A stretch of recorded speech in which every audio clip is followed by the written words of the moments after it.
but latecomers will be admitted. Welcome everybody to the launch of A String of Pearls, translated by Eve Mason. I'm Charlotte Ryland. I'm director of the Translation Exchange, which is based at the Queen's College, and this is a really wonderful Queen's College event. We're really, really pleased to be hosting it.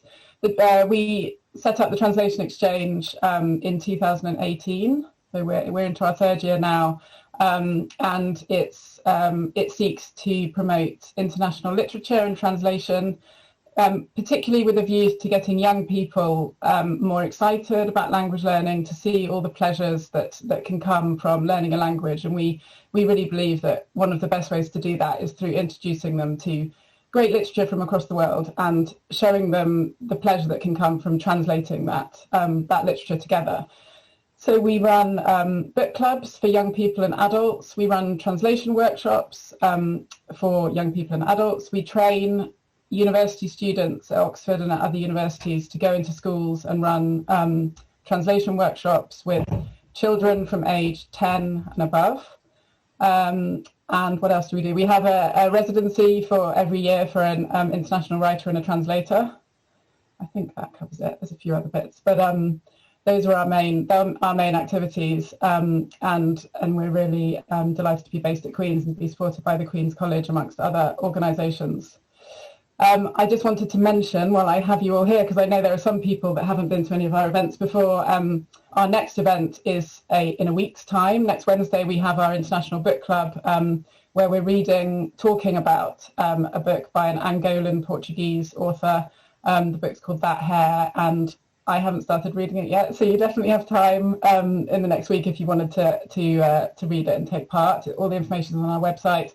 And then the following week, we have a translation workshop from Korean, which is designed, it's a poetry translation workshop, and it's designed for people with no knowledge of Korean, as well as people with knowledge of Korean.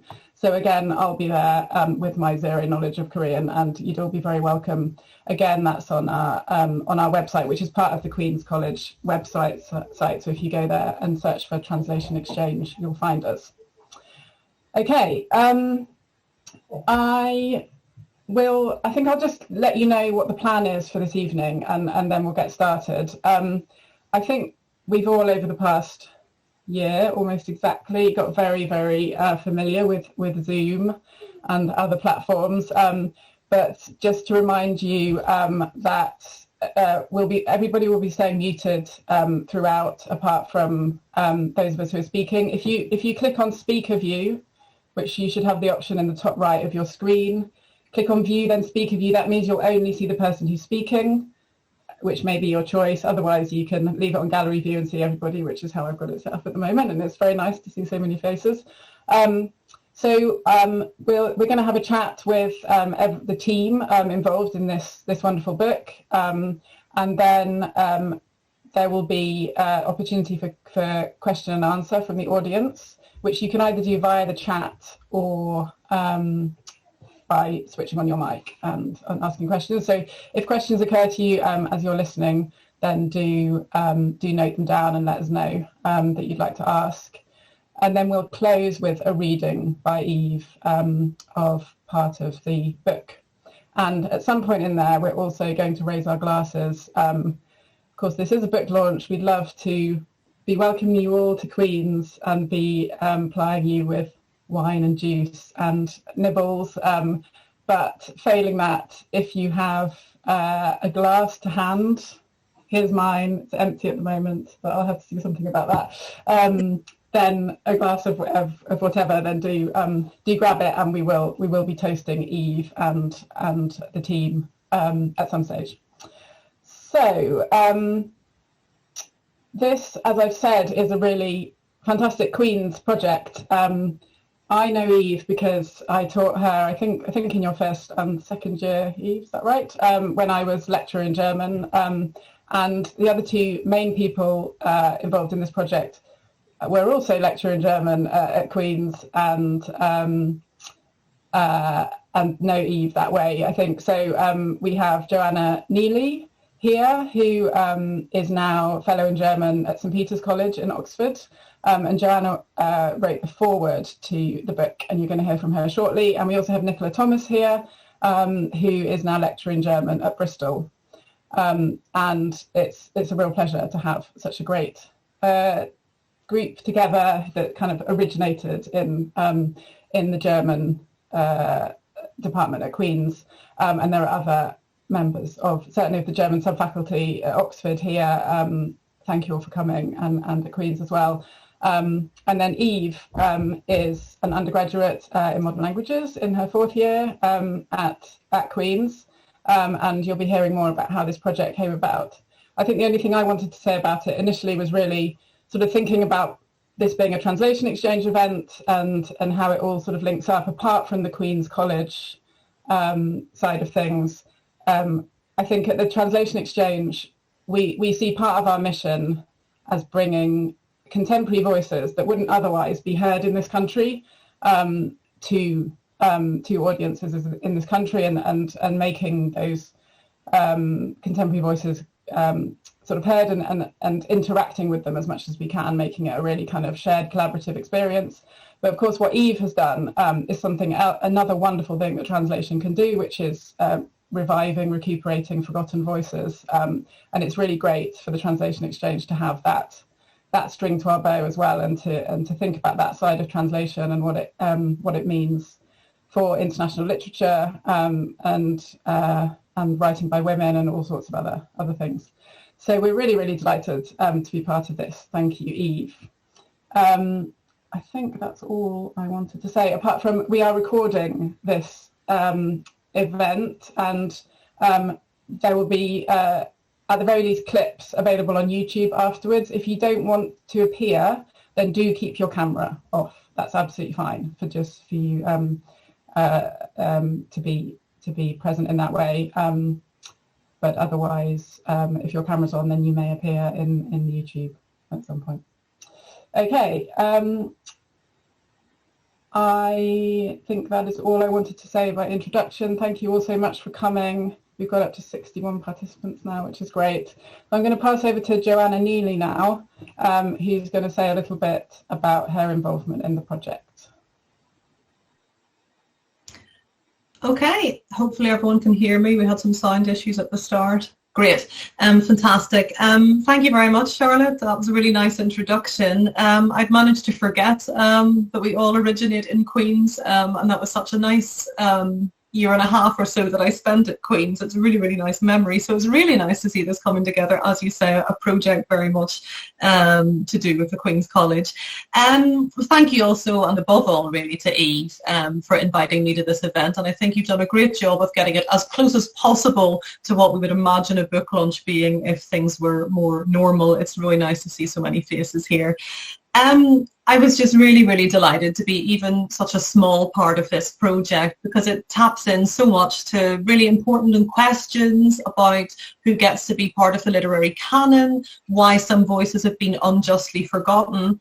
And Eve's translations of 5 fairy tales by 19th century women also widen our understanding of what I think is the most formative literary genre that we ever come across in our lives, given its prominence from our early years onwards. And with that in mind, I hope you won't mind a little personal reflection, but I just remember so clearly where I was when I first got the invitation from Eve to take part in this fantastic project, and I was so pleased. At the time, I was with my then 6-month-old baby daughter, who, by the way, is called Aoife. And if anyone knows anything about Irish myth or fairy tale, Aoife is a big name in myth and fairy tale in Ireland. So there's a little connection there already. And with Aoife, I was on the bus home, and we'd just come from Oxford's Story Museum, which is a really fantastic institution, not just for children in Oxford, actually, but all kinds of histories of fairy tales and stories of Oxford and from beyond Oxford too. So we'd been listening to stories and fairy tales, and then on the way home I had a quick sneaky check of my emails while Aoife was asleep. And having just been on this trip to introduce my girl to fairy tales, I was just so happy to hear from Eve about her translation of the women who were actually foundational figures of the genre. And I thought, great, when my daughter's a bit older, I'm going to introduce her to all this as well. So I was so pleased to take part in this project, because of course these women fairy tale writers have been a bit displaced in our cultural memory by more familiar male voices such as the Brothers Grimm, Charles Perrault, and of course Hans Christian Andersen. And there is a current trend, of which this project is part, or at least related to, towards reimagining and recovering women's voices from myth and fairy tale. So just a few examples. We've got Pat Barker's 2018 novel, The Silence of the Girls, which rethinks the Iliad from the voices of the women who were enslaved by Greek heroes. There have been a raft of films reimagining figures like Snow White and Maleficent and other female figures from fairy tale who are shown to us as kind of pluckier and more assertive than traditional tellings would have it. And just to go back to my Aoife, from The Children of Lear, Deirdre Sullivan's 2020 young adult book, Savage Her Reply, complicates Aoife's status as the wicked stepmother, showing us a more nuanced and psychologically complex character. So there's a bit less nowadays of this polarizing into the good woman and the bad, evil, wicked stepmother. And these kinds of feminist rewritings, of course, are not really that new. Angela Carter was already doing this in the 1970s.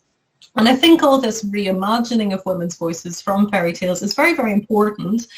But as important as it is, this strain tends to suggest that to find the women's voices, we need to go back to the male-authored tales and then pick out the things that have been overlooked. But what about the women who were original creators, the women writers of fairy tales?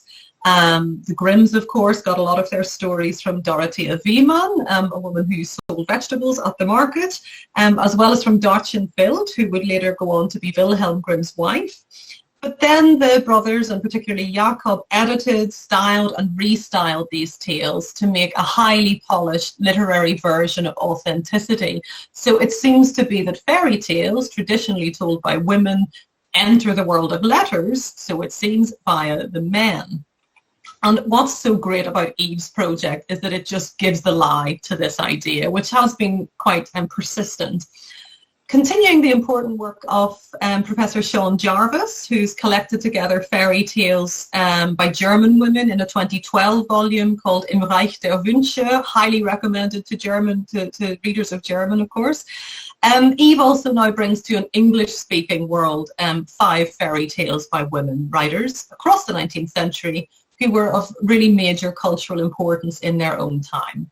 So we have such a range in A String of Pearls, and there's not just a homogenous female voice. Just to give you a little taste of it, we see Carolina Stahl's subversion of the Sleeping Beauty story, in which a young girl gets all the agency. We also have Charlotte von Ahlefeld's Nymph of the Rhine, which takes its place alongside the long-standing myths of water spirits, which are familiar in German culture from de la Motte Fouquet's Undine, Hoffmann's Golden Pot, and later, of course, Wagner's Rhine Maidens. And as for achievements beyond the fairy tale from the writers that Eve has included, Friedrich Helene Unger's novel Julchen Grüntal from 1784 was popular and exciting enough to spawn a fan fiction sequel. Louise Brachmann was a highly regarded writer who published contributions in literary journals edited by Friedrich Schiller. So she's a figure in the kind of heights of literary creation around the late 18th century. And of course, Eve's collection finishes with a tale from the later end of the 19th century by Maria von Ebner-Eschenbach, who's a realist novelist and one of the foremost figures in 19th century Austrian literature. And Ebner-Eschenbach is also the first woman to have been granted an honorary degree from the University of Vienna. So I just want really to congratulate Eve for refocusing our attention on these often unjustly neglected voices. Her project is really so timely. It comes at a moment when we're all considering how to make a more inclusive curriculum. But this isn't just inclusivity for its own sake. Eve's translations reveal to us the creativity and the wit and the often subversive voices of a range of 19th century fairy tales. And there is a lot of humour in here, I think, particularly in the first story, Princess Dracula. And all this reminds us that folk and fairy tales in themselves are supposed to be inherently subversive genres, often containing low humour or amplifying voices that might be otherwise marginalised, so voices from the lower classes or children or outsider figures who go on to become folk heroes. And Eve's project really reclaims all this subversive potential. It brings to the fore some forgotten women's voices who often provide a critical and even an ironic take on literary tradition. And just with all this said, I'm sure Eve's book is going to become an important resource then for students who want to know about the rich diversity of 19th century cultural production and various forgotten voices that really should be heard again. So it just remains to say another big congratulations to Eve, and thank you so much for involving me in this project. It's really been an honour to be part of it. Thank you. I'll pass over now.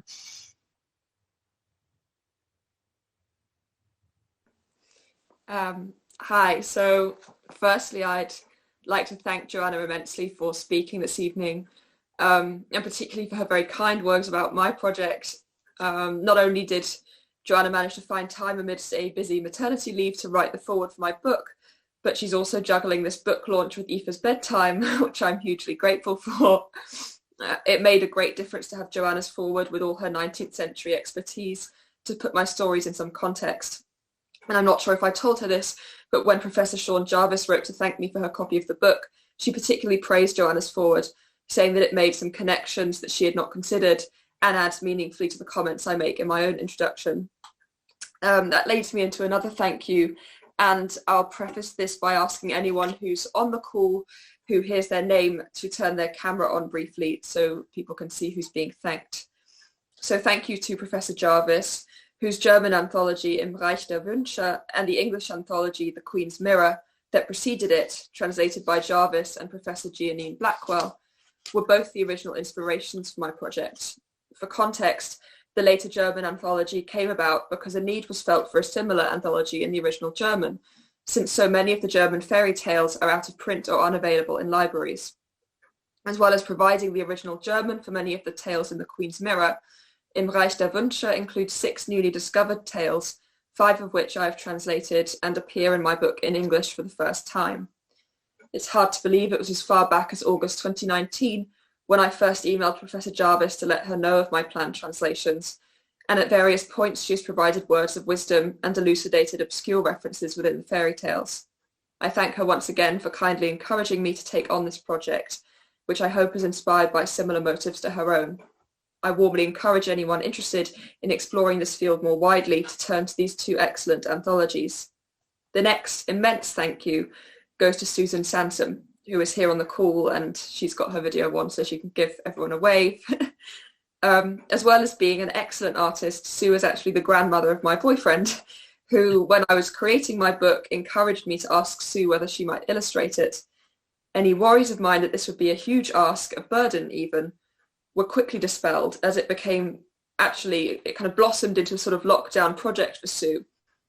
Shielding can leave very few distractions from household chores, and I'm so glad that these wonderful illustrations became a sort of escape from the awful world of the pandemic. Sue is a member of the Leicester Society of Artists, and she said for a news item for their website that the illustrations also became a way of staying connected to her grandchildren over lockdown, as they posed as models for many of the illustrations. Indeed, you can see Morris here, if he'll turn his camera on, in the velvet cloak worn by the rather dashing Enchanted Prince in the fairy tale I'll give a reading from later on. You can see the illustration from that here, and I don't know if people can see him on their screens, but he's wearing that cloak, which was actually made by my aunt Gwyn, who is also on call, and has a particular knack for velvet. Another grandson, Barnaby, helped to design the book's beautiful cover. Thank you, Sue. You brought these fairy tales to life, and the book truly wouldn't have been the same without you. Thank you so much, Eve. I feel utterly privileged to have been able to illustrate your book. And you did take me into a different world, a sort of world that I like to be in. And I was rather sorry when it ended, because I know it took me a long time to get started, but I didn't know what I was getting into. But once I was in that world, it was just a wonderful place to be in. So thank you so much. And I'm so proud of you. I mean, I've got my own hardback cover, hardback little volume, and with a ribbon on it. I shall treasure it, and I'm so thrilled to have done it for you. It was exciting. I loved it. And particularly, I loved Princess Gracula. That was my favourite one, actually. See, Sue is thanking me when really she is the one who wants me. But you can see she's in front of her amazing storyboard for the project. All my scribbles that I started off with, yes. Yeah, I must put them behind me. Thank you. I'm enormously appreciative also for the help from my various editors. They would also like to briefly turn their cameras on. Nick Massey for Princess Grecula, and Adrienne Mason for guidance with its French passages. Ray Conker for the Nymph of the Rhine, Charlie Louth for the Realm of Wishes, Siley Gore for the Enchanted Prince, Alex Lloyd for Bridal Choice, and Ellen Pilsworth for my introduction. I feel very lucky that so many of my former tutors, school teachers, and even my year abroad internship director were willing to help me with my project. I'm also very grateful for the financial support from the Little Grant organised by the Oxford Faculty of Medieval and Modern Languages, without which this publication simply would not have been possible. I thank my family and friends for their love and support, and thank you of course to Charlotte Ryland and the Queen's Translation Exchange for hosting this evening. I'm so pleased that so many of you were able to virtually attend. Finally, I'd like to say a special thank you to Nicola Thomas for her guidance. Back in 2019, she was my tutor and encouraged me to conceive of this project and apply for the Little Grant to undertake it, and has supported me throughout the whole process. She has reassured me when I needed it. Publishing a book in your final year at Oxford can be rather daunting. And not only that, but she typeset the whole thing. Nicola, you have helped more than you know. And I think she'd like to now say a few words. Thanks so much, Eve. Yeah, I'm not going to talk for very long at all. I just want to say something that I'm sure all of my fellow academics and anyone really in the room who teaches or tutors or educates other people at any level will agree with, which is that, you know, there's no better reward for our job than working with brilliant and motivated students like you. It makes it all kind of feel real and feel important in a very valuable way. And especially when those students are kind of self-motivated and sort of see, as you saw with this project, the opportunity to produce something which really should have existed a long time ago. I really admire how with this project you sort of saw that need for something, and you just kind of got on with making it possible, with making it happen. You didn't wait too much for anyone to tell you how to do it or what to do or to kind of endorse your project. You just did it, and I think we can all learn something from that. I think there should be more of that kind of activity in the world. So really, you know, like Susan, I just want to say thank you to you really for driving it all. And for making something which is both a very beautiful object and also hopefully a very useful one for anyone who teaches 19th century material or women's writing from the 19th century. So I'm looking forward to hearing, and now you're going to do a Q&A with Charlotte, I think, and I'm looking forward to hearing more about everything you've got to say in the Q&A. Thanks, Nicola. I wholly agree. I was worried I might get too sort of mother hen about it all, but I think it is absolutely right to say that everybody at Queen's is so proud of Eve and what she's done, and it really is a wonderful testament to her, and we're just delighted to be involved. So, Eve, could you start by telling us how you came to take on the project, please? Yeah, so in Trinity term 2019, the Oxford Languages faculty advertised a grant for year abroad projects financed by Lidl. And they said this could be kind of anything, a blog or some videos, or, you know, really they gave people free rein. And I applied stating my desire to translate these fairy tales, which I'd found from Jarvis's anthology. I'd come across both the German and the English anthology and noticed that the later German one included 6 newly discovered tales, which had never before been translated into English. At the time, my plan was just to publish the translations on a blog, which I went ahead and created when I moved to Munich that autumn. I was lucky enough to receive £300 from Lidl and to receive a further £200 from them in January when I applied for extra funding with the proposal of printing my translations in a book. So my entire print run thanks to the extremely generous favours of all the people I've just thanked, came to under £500. Yeah, very impressive. But of course, you've created something completely priceless. Could we move straight on to talking about the translation process? That's obviously my particular interest, but I think really a really fascinating aspect of the project as a whole. Of course. So whilst in Munich, fueled by Plätzchen and Glühwein, or mulled wine, I began to translate the 5 tales, the final one of which I finished just before COVID reared its ugly head, having just moved to Berlin. The translation process was a very creative and, for the most part, very enjoyable one. In Munich, I was studying at the Ludwig Maximilian University whilst living as a stipendiary at the Stiftung Maximilianeum, which, due to some quirk of history, shares a palatial building with the Bavarian Parliament. Sitting there in a palace overlooking the River Isar, translating 19th century fairy tales really did feel like I'd been transported to another realm. It was liberating and challenging to be working with entire texts rather than the excerpts we translate for tutorials. I'd recently been part of the White Rose project run by Alexandra Lloyd, who edited one of my stories, where I was one of 15 students who collaboratively translated the 6 pamphlets of the Munich-based resistance group, the White Rose. So it was also freeing to be translating independently and required greater confidence from me to trust my own decisions. But it was also helpful to be surrounded by other German students who I could call upon for help with the many tricky sentences that cropped up. Although, to be quite honest, they were quite stumped by most of them too. Princess Grecula was without a doubt the most challenging to translate, and also the longest by far, featuring many French words and extremely old-fashioned verbose language. One word I only found the meaning of by discovering it in a digitized French to German 18th century dictionary. I made a decision to make my fairy tales readable for a 21st century audience, which meant giving English translations for the French terms, as I couldn't trust my readership would be quite so multilingual as that of Friederike Helena Unger. And yet I wanted to keep the old-fashioned flair. It meant a lot to me with this project to demonstrate that women were putting feminist twists on fairy tales almost 2 centuries before Angela Carter. So I didn't want to hide the somewhat outdated linguistic style or to pretend as if they would have been written this way today, even if the themes remain relevant. And I was so lucky also to receive illustrations from Sue that reflected my own translation choices. Her style has a sort of old-fashioned quirkiness to it, but is vivid enough to captivate the 21st century reader. Absolutely. Yeah, I fully agree with that. It's so nice to hear you talking about Munich as well. I think one of the things that we've been repeatedly saying over the past year is how reading and translating international literature is a way to travel when none of us can travel. And I sort of got a frisson of that when listening to you talking about Munich just then and thinking about that experience that's been withheld from so many people over the past year. So it's great to be able to have some access to that sense of kind of the excitement of being somewhere different and delving into different texts from hearing that. Those of you who are paying attention when Sue, the illustrator, was talking may have noticed that she is wearing a string of pearls.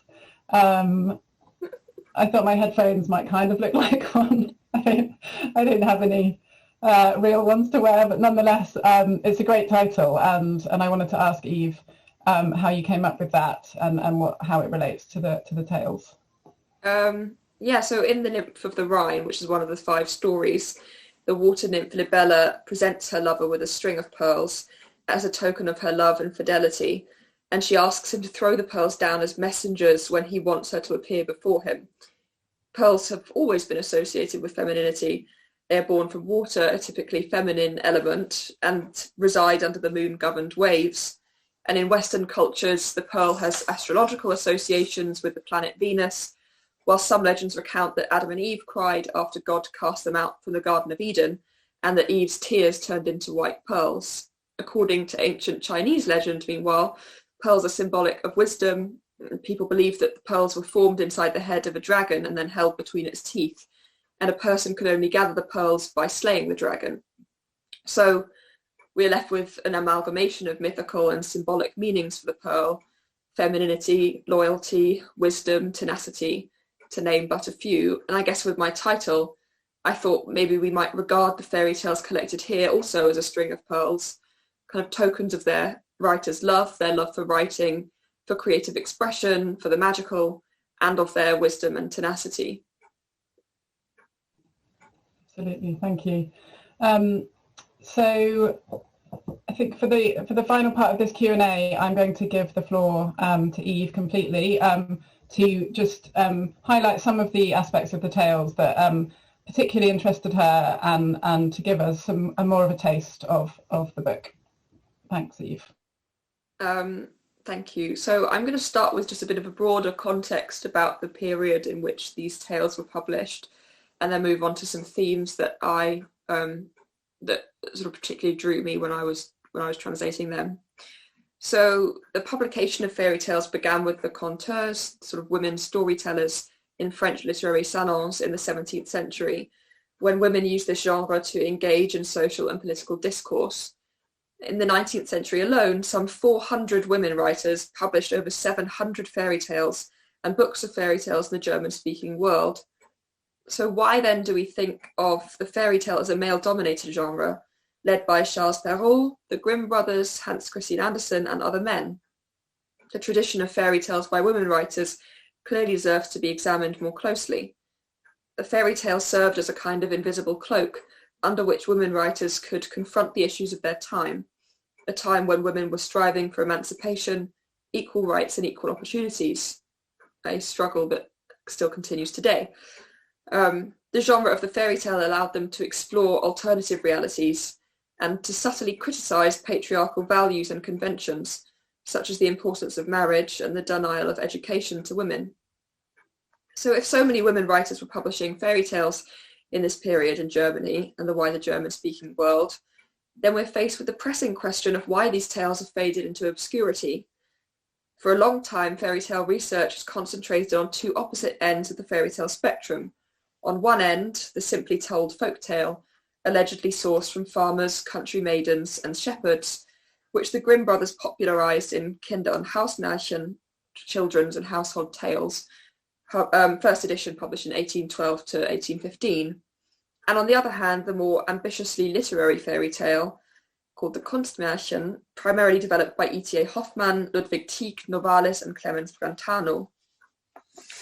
Until recently, these two main areas of research left little room for other alternative fairy tale traditions, especially that of tales written by women. There are further reasons for a lack of awareness, such as the abolition of copyright in 1867 in Germany, which enabled prominent publishers to flood the German book market with cheap editions of the German classics, such as Goethe and Schiller. And this led to the establishment of a literary canon for the educated classes, which also became reflected in the school system as a result of educational reforms.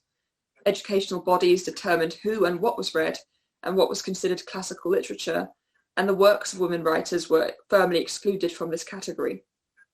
However, it is becoming increasingly recognised how many women wrote and published fairy tales during the 19th century. Indeed, the popularity of the fairy tale in Germany began with the success of an anonymous woman writer, Benedikta Naubert, who wrote more than 50 novels, including the 4-volume work Neue Volksmärchen der Deutschen, New German Folk Tales, published in 1789 to 92. And she inspired not only many other women writers, but also the Grimm brothers, Tieck and Brentano. Fairy tales proved to be a tried and tested means of entering the public literary realm, since at the time, entertaining fiction, poems, fairy tales, and instructive texts on how to bring up children were the only genres considered suitable for women. Recent studies also show that from 1808 to the 1830s, more than 50 women's stories contributed to the Grimm's collection.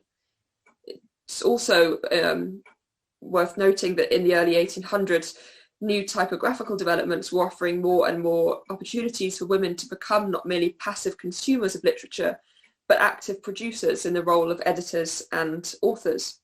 These developments enabled ever-increasing numbers of newspapers, journals, magazines, almanacs, and most importantly, paperback books, to be printed and shared amongst the German market. And between 1800 and 1820, around a third of the fairy tales printed in this paperback form were written by women.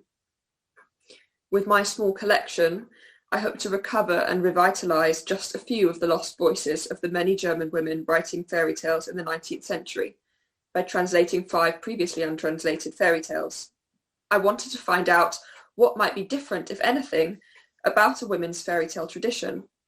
We're all used to meeting adventurous children and young people in search of a partner in fairy tales, to following the protagonist's journey abroad to come back home again, having overcome a variety of challenges. But did these women subvert these traditional fairy tale tropes and plot arcs? The search for an ideal partner has been a leitmotif of the fairy tale since the Middle Ages, and traditionally the fairy tale suggests that marriage is a prerequisite for the happy ending. However, I discovered that some 19th century women writers had begun to question this, and Maria von Ebner-Eschenbach's Bridal Choice is a prime example. This short late 19th century fairy tale is about a prince in search of his future bride, and throughout the tale Ebner-Eschenbach satirises the institution of marriage, its transactional nature, and the two-faced behaviour it encouraged in men and women. The women flocking to the prince come under fire for their apparent attraction only to his nobility and wealth, and for their willingness to betray their friends in order to gain his approval. For example, Ebner-Eschenbach sneeringly writes, Hochgeboren, edel und reich, was brauchte außerdem noch zu sein, die Herzen der Töchter und die Zustimmung der Eltern im Sturme zu erobern? Or in my translation, high-born, noble and rich, what else did he need to take the hearts of the daughters and the approval of parents by storm? The prince is equally criticised, his weak character and propensity to slander exposed. The only characters for whom we have some respect are the bride, who rejects this behaviour and refuses to stoop to such duplicitous social interactions, and the prince's mother, who encourages her son to choose a wife with such integrity. Yet, the supposedly happy ending leaves a bitter aftertaste that Ebner-Eschenbach may well have intended, for despite the young woman's worthy character, marriage to this deplorable man remains her fate. This collection also includes a fairy tale that daringly ends without marriage. In 1812, Charlotte von Ahlefeldt wrote The Nymph of the Rhine, a tale that punishes male infidelity and allows a female protagonist, Libella, to rebel against the heartless way in which women were abandoned by men. The Count cannot come to terms with loving a woman to whom he feels subordinate, since Libella is a powerful nymph. He explains this quite explicitly. So schaudert mir doch vor dem Gedanken deiner überirdischen Macht, die alle warme Gefühle des Herzens auslöscht, indem sie den Geist unwiderstehlich zu einer huldigenden Unterwerfung zwingt. I shudder at the thought of your supernatural power, which extinguishes all warm feelings from my heart, compelling my spirit irresistibly to reverent submission. Ahlefeldt shows the extreme reaction a man might have if the typical differences of gender status were reversed. Libella offers him equality. Entweder musst du mein Reich mit mir beherrschen, oder in seinen Tiefen dein Grab finden. You must either rule my realm with me, or meet your maker in its depths. But he rejects her, and so she kills him. The story ends with the chilling instruction, sei beständiger wie Raymond, so wirst du glücklicher sein. Be more constant than Raymond, and you shall be happier. With this fairy tale, Ahlefeldt thoroughly rejects the typical image of a patriarchal marriage in which the woman loses her self-determination. Travels and quests are another typical fairy tale motif that women writers explore in their own way. Princess Grecula by Friederike Helena Unger follows the story of a princess from her birth to her development into a young woman, with some metamorphoses along the way. And the fairy tale can be interpreted as a female exploration of the typically male genre of the Bildungsroman. And by metamorphoses, I don't just mean spiritually, I mean she is actually turned into a monkey and then a statue. While often in fairy tales written by men, the women stay put while men travel abroad in search of material treasures. Unger's fairy tale discourages women from remaining unfulfilled in the domestic sphere and instead encourages them to explore the wider world and to seek personal, spiritual and emancipatory growth. I should add that she does in fact turn into a queen at the end, Queen Sophia, obviously symbolising wisdom. The Enchanted Prince by Carolina Stahl represents yet another subversion of this motif of journeying into foreign realms. The title of the story might suggest that the main character is the prince. As soon as you start reading, however, you realise that women, in particular 3 sisters, are at the heart of the tale. 3 sisters, one after the other, are lured into a magical forest where they meet an enchanted prince, who is under a spell that renders him mute. It is this story from which I will later give a reading, and you'll hopefully see then quite how much these women's fairy tales diverge from the male tradition, inheriting and yet subverting their tropes and plot arcs. The women's fairy tale tradition certainly deserves to be studied more closely. My book only offers 5 fairy tales to its readers, translated into English for the first time, but I warmly encourage you to turn to the 2 anthologies I mentioned earlier to discover more. But these 5 tales alone have already unsettled our prevailing notions, not only about who fairy tales were written by, but also about what lessons they teach and whose stories they tell. The words with which Professor Jarvis concludes her own book seem very apt. Es sind keine schweigsamen Anpassungs- und aufopferungsbereichen Märchenheldinnen und Autorinnen mehr, mit denen wir hier es zu tun haben. Sie ergreifen das Wort und wollen gehört werden. Hören wir ihnen zu. It's no longer silent, compliant, and self-sacrificing fairy tale heroines and women authors that we're dealing with here. They speak up and they want to be heard, so let's listen to them. If 5 fairy tales alone open up such a wide variety of avenues for potential research, then we have to wonder what else might be unleashed when more of these women's tales are brought back into the public eye. Thank you. Thank you so much, Eve. That was an absolutely fascinating insight, and certainly makes me want to read much more. And I love in particular your image of the invisible cloak. I think that's such a powerful way of thinking about it. Yeah, they speak up and want to be heard. I think that's just a great way of looking at it. So the time has come for us to celebrate this wonderful project together, and this is the time when virtual events really do lose something. I think we've gained something tonight by now. We've had 60 plus people here. I know from various parts of the world, and that really is something that the virtual opens up. On the other hand, we can't really celebrate in the way that we might have done, and I can't even celebrate properly because I still haven't got my wine out of the fridge. But never mind, I still have this empty glass. So if you would like to join in with your cameras now's the moment to switch your mics on. In fact, cameras and mics on, please. Sorry, Eve's dad, for making you hang on to that bottle. So this is to celebrate the project, Sue, Joanna, Nicola, all of the editors that were mentioned this evening, the funders, and especially to Eve. So let's make a toast to Eve. To Eve. To Eve. Eve.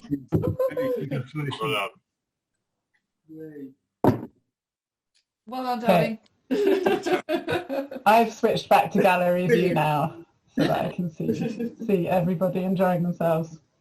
I'm going to wait to cheers. Okay. Cheers. We can wait. This is my parents. Cheers. Cheers. So proud. Cheers. Buddy. Well done. Cheers. Congratulations. Proud of her. We'll have to find a way to celebrate this in person as well. Okay. So thank you so much, everybody who's spoken so far, and to Eve for that brilliant introduction. There is now time for you to ask your questions. I've got a couple that were sent to me in advance, so we can start with those. I'm going to switch on my chat. If you would like to ask a question, perhaps you could just just say hello in the chat, or I'd like to ask a question in the chat, and then I'll come to you. But if you want me to ask your question, then write your whole question in the chat. So the first question that was sent to me in advance, I now can't find. Hang on.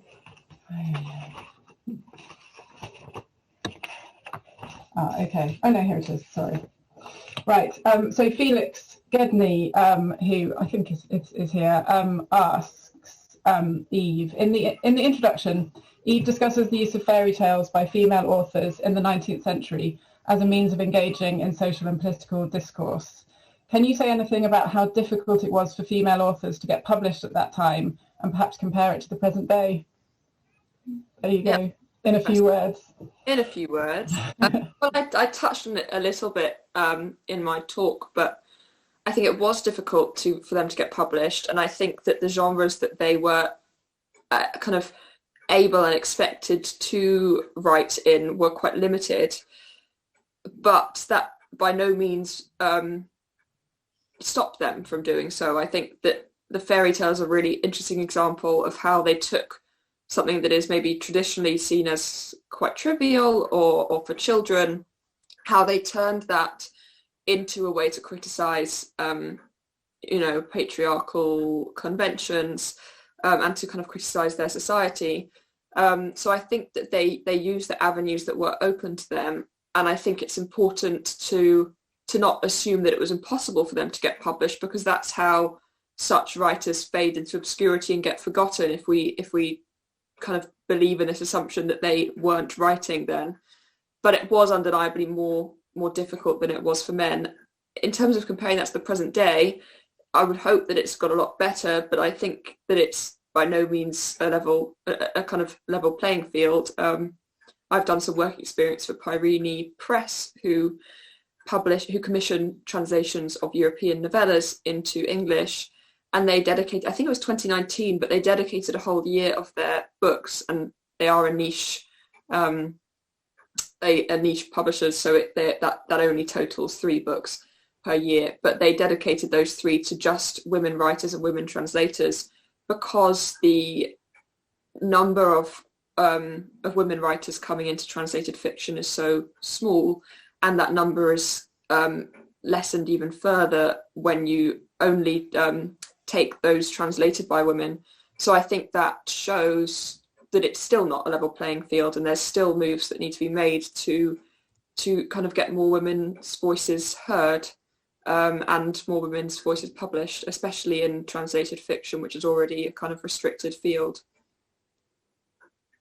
Thank you, Eve. Yeah, absolutely, and it's great that you mentioned Rhine also, and other stories, which is another small independent press did the Year of Publishing Women, did something similar, and there's also a prize called the Warwick Prize for Women in Translation, which has been set up precisely to address this fact that a disproportionate amount of literature is translated into English. Of the literature that's translated into English, a disproportionate amount is by men. So I do recommend that those lists. There's several shortlists now of the Warwick Prize for Women in Translation with some fantastic contemporary works, not only translated by women but always written by women. That's the key, I think. They also offer an undergraduate prize, which I was German runner-up for that in 2019, but if that to any students on the call, that's a great way of practicing your translation skills and prompting you to try out new genres, because you submit a portfolio of, I think I had to do something, a song and a monologue and an extract from a children's novel, but it's a great way of trying out new genres of literature to translate. That's great advice, thank you. There are plenty of questions appearing in the chat, which is brilliant. But first I had one from James Bruce. Would you like to ask it directly, James? Hello, well done, Eve. I immensely enjoyed it. My question is, what's the next project? Well, truthfully, the next project is finals. I'm currently trying to get a dissertation down to word count, still in the 19th century, on George Eliot and Fanny Lewert, who was a German author that she met whilst in Berlin translating Spinoza's Ethics. So that's taking up most of my time right now. And then after that, plans are to move to Berlin to do a combined master's in contemporary literature and publishing, with a sort of transnational focus. So moving away, wrenching myself away from the 19th century. But I would really like to keep translation in play somehow, and maybe try to do it freelance alongside anything else I'm doing. That would be really great. So so watch this space. But yeah, I guess those are the next steps. Fab. Fantastic and very envy-inducing plans. Ellen Pillsworth, would you like to ask your question, or shall I ask your depressing Sure, question? I can ask it. I thought I'd put it in the chat anyway, because it's sometimes helpful to be able to see. But yeah, I love these stories, and I was Googling Louisa Brachmann earlier because I particularly liked hers, and just saw on Wikipedia that she committed suicide. And it reminded me of Gunderode, who I was teaching on the course when I found out about your project. So it really, I was thinking about this a lot. And it's not surprising if you're, working hard and still not being recognised that would happen. So I was just wondering if you knew much about the kind of biographies of these women, and if you could say anything about what happened to the others. And it's a bit depressing, but I do wonder if this is a bit of a trend. I don't know a huge amount about the biographies, but I do know a little bit, and I think there are a couple of suicides actually, quite depressingly. And one of them, I can't remember if it was the writer of the Nymph of the Rhine, or if it was the one about the fisherman, and I'm ridiculously blanking on The Realm of Wishes. Yes, that one about. I think it was that one. Yeah, that's the one. Yeah, So, but what's quite striking in a tragic way is that she committed suicide by drowning herself, and this fairy tale is about a fish who is this kind of magical princess who by some spell has been confined to the sea. And I found that quite poignant that that she wrote this fairy tale where the source of this woman's power was the water, albeit in a limited way because she's confined to that world, and that was then how she committed suicide, which was really quite tragic. But there is hope as well. There's quite a mixture of biographies. There was a couple of suicides, but there was also Ibn Eschenbach, who was mentioned in Joanna's introduction, who was the first woman to receive an honorary doctorate at the University of Vienna and really kind of paved the way for academic women. So there's quite a variety, some with more hopeful endings than others. Thanks. Thank you. Sarah Carr, would you like to ask directly? Yeah. Sorry, yes. Yeah, hi. Eve, thank you very much for this really lovely book. I've really enjoyed reading it. Made me think about fairy tales as archetypes and kind of engines of transformation.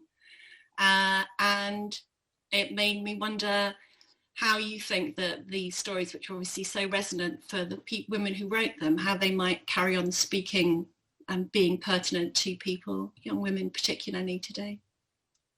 I think that they're really resonant today. I think feminism still has huge steps to make. There's still a vast gender pay gap, and the what I talked about in my introduction, the nymph who it's so ironic. Her lover is all he makes these kind of grand claims about equality being regardless of class, and he would marry her even if she turned out to be some farm maiden.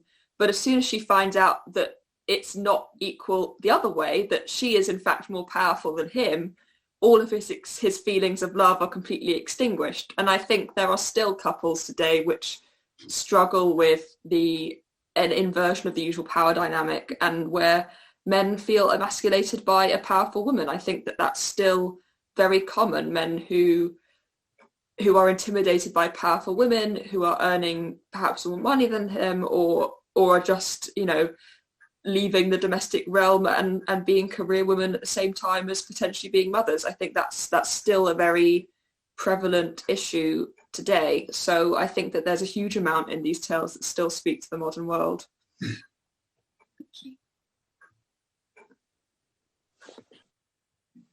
Thanks very much. We have one more question from Adrienne Mason. Would you like me to ask it? It's in the chat for everybody to read. I think that's fine, actually, Charlotte. It's Eve, and this is a real question. This is a dilemma that I'm facing with the project that I'm running with students myself at the moment. And on the first page of Princess Dracula, Eve, you distance yourself from potentially racist views, and you argue, and I think quite rightly, that you should not try to misrepresent, you should try to explain and comment, and possibly using translators' notes and so forth to justify that. And I'm fascinated by how far you can go, even with a caveat of the kind of a very detailed and very justifiable kind that you actually use. And the example I want to give is something, it's an article that we're dealing with in our project at the moment on Voltaire and slavery. And Voltaire talks about, he's comparing, the lot of sailors, I think it is, but forced to work on the galleys and slaves. And he talks about the nègre, the négresse et ses petits négrillons. And this, I think, is very difficult to translate with, how would you do that sort of translation if you had something as extreme as that? Yeah, it's a really difficult question. Just for context, that Princess Dracula is full of, well, not full of, but there are a few throwaway remarks in the tale, which, as Adrian said, I caution readers in a footnote about, and then they're not, I don't want to overstate them. I think there's a reference to Hottentots, which is obviously outdated language, and there's a reference to African lips, which, I think there's maybe 3 or so remarks which, as a modern reader, you wince at, and also a reference to a dwarf, which they call a kind of ugly and a monster.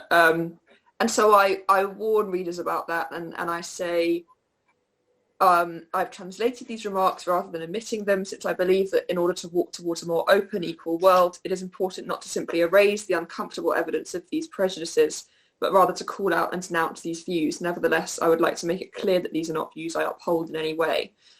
But then you do encounter the problem of, there are so many readers that just skip over footnotes. There's no knowing whether people read them. And even if you put it in an introduction, there's no knowing that people will read that either. So it's really difficult. But I think it's a real issue also if we just erase those uncomfortable opinions. Whitewash is a word with, pertinent in this context. But if we whitewash and make it, and get rid of anything that we are uncomfortable with today, I think that's also really problematic. And I think all you can do is to try and make those caveats as accessible as possible, and explain how those views have become outdated, and perhaps also explain whether they were already a bit outdated in their time, but their writer still upheld them, or whether the writer was really just, holding the majority view of the time. I think it's probably important for readers to know whether a writer was racist in their time, or whether those racist attitudes are racist by today's opinions rather than by those of the time. But it's really difficult, and I think it's not something that you're always easily going to be able to sit with. There are also cultural differences. Research has shown that there are cultural differences in what is politically acceptable and what is not politically acceptable. And there is, the Anglophone, particularly in academic circles, Anglophone practices are much more rigorously controlled than, for instance, France. Now, I can't speak about Germany because I don't know, but I can speak about French. And they are, it is catching up, but it is slower in France than in Anglophone cultures. Right. I think we have a real problem as a translation. I don't, and it's, as I say, I'm talking about a problem that we're actually facing, because we're not quite sure what to do with that. And we're kind of coming to the conclusion that we're going to go for the sort of solution that you've proposed, with a caveat, but also making sure that we make clear that people of colour have been included in our debate and have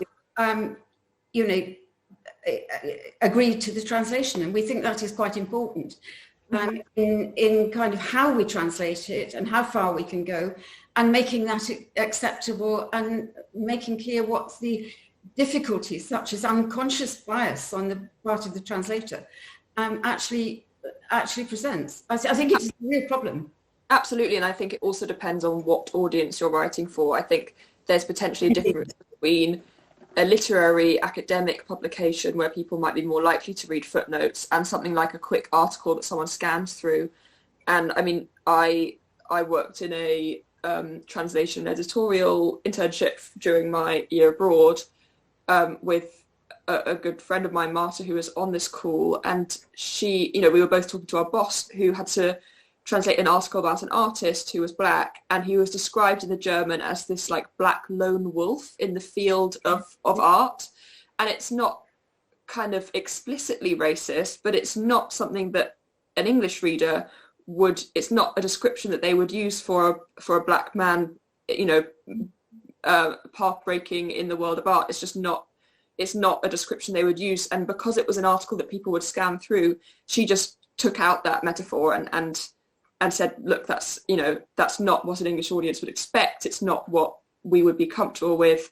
And it's not an article where it would make sense to have a footnote, so I'm just going to delete it. And I think sometimes you do just have to take those calls. You do, yeah.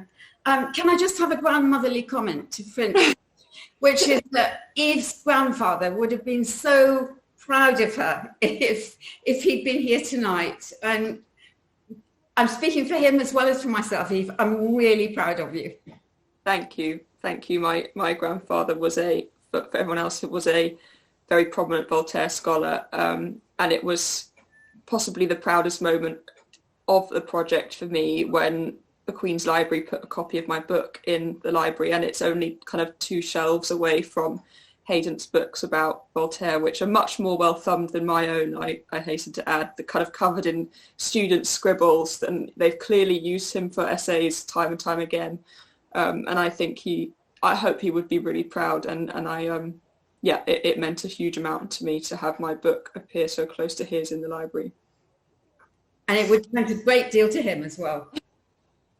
Thank you so much. That's a wonderful way to draw this to a close, and it also relates to my last question, Eve, which is and it relates to Elle's question in the chat. Have you distributed copies of your book to other libraries? Of course, if this was a real life book launch, then as well as actual wine in my glass, we would have a table of books for people to be able to take away with them. Can you tell everybody how they can get hold of books, and also answer Elle's question about libraries? So when I did the first print, I did tick the option to kind of send it out to the copyright libraries. So there should be a copy going to, the Bodleian and all of the other copyright libraries, the British Library. But they've had a huge delay over COVID, so that will, I think, take a while.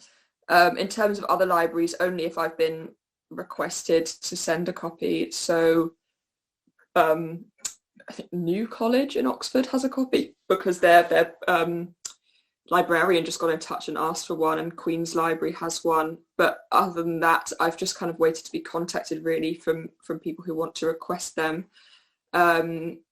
So that's, I guess, that question. And then in terms of purchasing a copy of the book, I've pretty much run out of the first print that I did of about, I think I printed 250 copies. So it's great to have, and Henrika gave one to the Taylorian. And she ordered a lot of copies to kind of hand out variously within the modern languages department. But I am making a list as we speak kind of for doing a second reprint. So if people want to email to get their name put on that list, then they can do, and they can either email the book email address which is a string of pearls 2020, that's 2020 in numerals, @gmail.com, and Charlotte, I might get you to email that email address out to people who signed up for the launch, or contact me any other way. However, Charlotte's just put that in the chat, or get in touch with me via social media to get your name on that list, and I'll do a second print. Although I do have finals coming up, so I won't be posting those out until kind of June, July time, once I've got my exams out of the way. I posted about 200 copies out in Michaelmas term whilst doing quite a lot of coursework, and it was, my housemates can attest to, I was quite stressed at the time. And when all of the books arrived at the house, I kind of didn't really know whether to like smile or cry. But so I will wait to send those out until, sorry, that's our grandfather clock going. I'll wait to send those out until kind of June, July time. But I will very happily make a list for anyone who wants to order a or multiple copies, and they're $4.99 each. This is my special hardback copy, which I just got printed for myself and the illustrator, which is lovely. But I've got, where have I put it? That's what the book looks like. It's a lovely kind of slim paperback, and it's got Sue's beautiful illustrations, which are all printed in full colour. I'll give you one more. They're really stunning. I was so pleased with how it came out. So yeah, it makes a wonderful gift for a £5. So so do get in touch if you would like to order a copy. Wonderful, thank you so much, Eve. So I was just thinking, if this had been a book launch in Germany, we would have been sitting here for 45 minutes listening to you read, and instead we've had a really, really lively time, and thank you so much to everybody who's contributed, including those who asked those brilliant questions, and thank you to Eve for answering them so amazingly and lucidly. And it's clear that you've thought about this so much, and that you have so much more to say, I think. So I'm also interested to see what the next project is, but you are allowed to focus on your finals. So that seems reasonable. So we're going to close now with about 5 minutes of reading from Eve. So you may want to return to speak of you to listen to part of the translation. Thanks, Eve. Yeah, so I'm going to read from my favourite of the fairy tales, which is the Enchanted Prince, and is a kind of subversion of like the Sleeping Beauty fairy tale. And for context, there are 3 sisters, and in turn they are lured into this kind of magical woods by these enchanted creatures that kind of tempt them in. And 2 of the sisters have been captured in this way, and the third kind of forced the same fate. And they all arrive in this palace and find this prince who has been rendered mute by a kind of evil witch. And by turn they see these doors, and one of them says you can enter this door and save the prince, and one of them says you can enter this door and save yourself. And the first 2 sisters go into the latter door, and the third sister has just reached the palace. So that's where we find ourselves. She spent almost all of her time with him, often entertaining him with trifles and sweet conversations, but he noticed little of this in his melancholy. Once, when he looked at her with his plaintiveness, tears even came to her eyes. I don't know, she wondered, why I am so good to him. It's probably out of sympathy. With increasing frequency, he would look up at her, but with an ever more sorrowful countenance, an ever more grief-stricken expression. One time, she left him in order to cry at length, and accidentally came to the hall. I shall go into the room, she thought, and what shall come of this shall come. I'll break the spell, I'm sure of it. And without further thought, she rushed towards the doors. It seemed to her as if the words above the doors had changed, and she fled back in horror. And yet calmly the picture stood as before. the superscriptions blazing unaltered and undisturbed. "It's nothing, nothing at all," she said, and squeezed her eyes shut so as not to see anything. It was as if the statues were bending down and looking her straight in the face. She looked up, terrified, and there she stood already by the door, and the statues with their dreadful countenances seemed to block off her way back. It was as if they were drawing closer to each other and presenting her with her path. In dreadful fear, she turned the key. The doors opened and she was inside without knowing how. Everything was dark. In the depths of the unfathomable room, 12 candles burned, lighting up a black trestle upon which a corpse lay. Shuddering, quaking, with slow, staggering steps, she approached it and looked at it tremulously. There she recognized, oh, dreadful sight, the prince, dead. He lay there rigid and lifeless, his heavenly eyes closed. She staggered back in horror. "No, no, it's a dream," she cried, "just a ghastly vision." But alas, it was no dream. She threw herself over the beloved body, covering his face and his hands in kisses and tears, and wailing that she had murdered him. "I didn't want your death at all, you poor, handsome, beloved prince. I wanted to save you and risked my life for it," she lamented, and with her tender hands stroked the cold cheeks of the dead prince. Suddenly the thought occurred to her, how, in my fear just now, did I mix up the rooms? Yes, that must be it, or the malice of the wicked witch made me mad. No, I'll hurry to the other room. What respect do I have now for my life when he is dead? And she rushed away, desperation filling her heart. She slipped out of the door unopposed and towards the other room.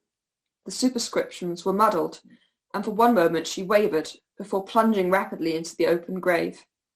Her fair sisters lay there like corpses beside many other beautiful girls.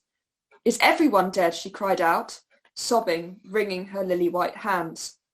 "Only I, the ill-fated one, must live, only to mourn you with countless tears?" She bent over Wulfhilda, who lay closest to her, and exclaimed, wake up, beloved sister." Wulfhilda then opened her eyes and sat upright, but at that moment melodious sounds resounded and sung the awoken girl back into a deep slumber. Astounded and overjoyed, Miranda attempted to waken her and the others. Her voice revived them, but the music sucked their life away once more. "So that's the magic," cried Miranda. "But where did these sounds come from?" She scouted around, listening carefully. In the very depths of the room stood statues holding musical instruments in their hands, which they let ring out into the room. She rushed to the closest one, wrenched the flute out of its hands, and threw it across the floor. Suddenly, the others emitted wild, torturous noises. The dead were beginning to stir and convulse and moan. She bravely snatched the resonating instruments from all their stony hands, then shouted out, wake up, you sleeping beauties!" They all stood up, newly vitalized, full of joyous wonder, of a reawakened life force, and their wan cheeks glowed afresh like the dawn. The sisters kissed one another, weeping tears of joy. So that's an extract from my favourite tale, The Enchanted Prince, which, as you can see, is a kind of subversion of the Sleeping Beauty tale, in that it's the girl, the young woman, who is the saviour rather than the prince. And not only that, but the first people that she saves are her sisters rather than the beloved prince, which I think is a great feminist retelling. So thank you. Thank you, Eve. That's a really great way to close. Sorry, I'm a bit distracted because I've just been joined by the kitten, who is very interested in what's going on the screen. I'm just going to put into the chat that link is our mailing list at the Translation Exchange. We send out occasional newsletters about our events, and that's just our website for if you'd like to see what else we're doing.